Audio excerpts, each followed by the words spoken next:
ಪ್ರೀತಿಯ ತೋರಿ ಒಮ್ಮೆಲೆ ಜಾರಿ ಎಲ್ಲಿಗೆ ಹೋದೆ ನೀನು.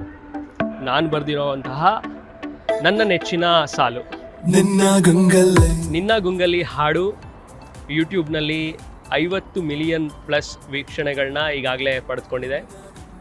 ಇದು ನನಗೆ ತುಂಬ ಹೆಮ್ಮೆಯ ವಿಷಯ.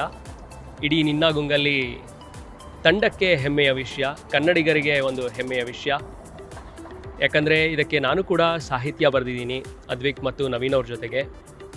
ಇದಕ್ಕೆ ಅವಕಾಶ ಕೊಟ್ಟಂತಹ ನಿರ್ಮಾಪಕ ದಿನೇಶ್ ಹಾಗೂ ನಟ, ನಿರ್ದೇಶಕ, ಸಂಗೀತಗಾರ, ಸಾಹಿತಿ, VFX artist, editor, what not Advik ಅವ್ರಿಗೆ ನಾನು ಮನದಾಳದಿಂದ ಧನ್ಯವಾದಗಳನ್ನ ಹೇಳೋದಕ್ಕೆ ಇಷ್ಟಪಡ್ತೀನಿ.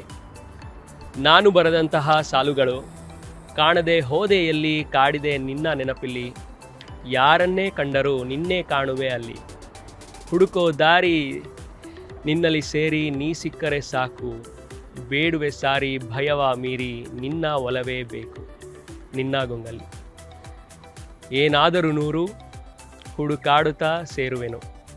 ಈ ಸಾಲಲ್ಲಿ ಬರೆದಿರೋ ಹಾಗೆ ಏನೇ ಆಗಲಿ ಜೀವನದಲ್ಲಿ 100 ನಾವು ಹೊಸ ಕಥೆಗಳನ್ನ, ಹೊಸ ವಿಚಾರಗಳನ್ನ, ಹೊಸ ಥರನಾದ ಸಾಹಿತ್ಯನ ಬರೆಯೋದಕ್ಕೆ ಪ್ರಯತ್ನ ಪಡ್ತೀವಿ, ನಿಮಗೆ ಅರ್ಪಿಸೋದಕ್ಕೆ ಪ್ರಯತ್ನ ಪಡ್ತಾನೆ ಇರ್ತೀವಿ. ನಿಮ್ಮ ಪ್ರೀತಿ ಪ್ರೋತ್ಸಾಹ ಹೀಗೆ ಇರಲಿ. ನಿಮ್ಮ ಗುಂಗಲ್ಲಿ, ನಿಮ್ಮ ಪ್ರೀತಿಯಲ್ಲಿ, ನಿನ್ನ ಗುಂಗಲ್ಲಿ ಅರ್ಜುನ್ ಮಾಡುವ ನಮಸ್ಕಾರಗಳು. ಪ್ರೀತಿಯ ತೋರಿ ಒಮ್ಮೆಲೆ ಜಾರಿ ಎಲ್ಲಿಗೆ ಹೋದೆ ನೀನು, ಪ್ರತಿ ಕ್ಷಣವೂ ನಿನ್ನ ಗುಂಗಲ್ಲೇ.